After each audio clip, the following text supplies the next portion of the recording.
Welcome to an introduction to Fairytales and Oddities, bite-sized. Fairytales and Oddities is my new book, a collection of 10 interconnected short stories that play with language and style through comedy, mysterious history, and threatening magic. Each day I shall introduce a different story, say a few words, and read a short extract. I hope you enjoy.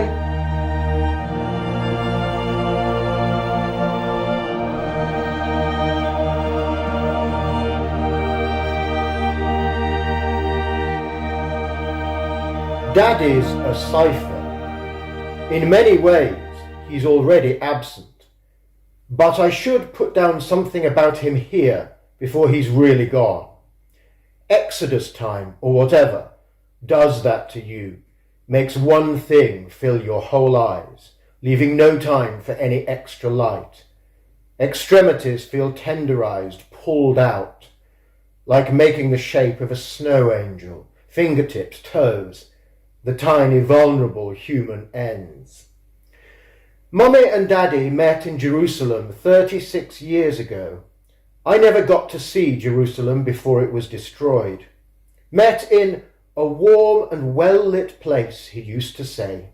Even then, he was a man of apparent elegance and certain regular habits. His lungs weren't good, had never been good, but he thought himself happy. His disturbed breathing formed questions into assertions. After the wedding, in full colour, they returned here to our city and poverty. But he began to train as a doctor of the eyes, an ophthalmologist I think it's called. We have no internet anymore to check, and books have been confiscated. And eventually a fair income materialised. Mummy said that while he studied, concentrating hard, bent over books, his lungs would whistle like an asthmatic old woman's. I came along after 5 years, and since by then Mummy already felt that something had withered in their love, I was the welcome fresh face. Daddy wasn't given to extravagant gestures, preferring calm and even silly ones. But he was a cautious man and demanded absolute silence at night, so that even while sleeping, he could watch over the noises of the house, the squeaks and groans, the archival yaws. These are the things I remember, Daddy. Oh yes, and he always shaved by touch. I never knew why. It wasn't for lack of a mirror. Perhaps feeling the scratch, scratch, scratch relaxed him. Perhaps it was merely nostalgia for his own father. Little things can soothe, can turn a day from bad to good. One could be happy here. That I understand. These are the things I remember, Daddy. But then he began to change. Routine would be forgotten. Former fastidiousness waned. I didn't really notice it, or care, I guess, until my late teens. Sometimes a complete picture of our lives would shine in his eyes and then be gone. Fizz. A totally unrelated subject announced by a tiny incline of the chin.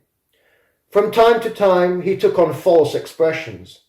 At a dinner party, he'd suddenly look like a bewildered small boy.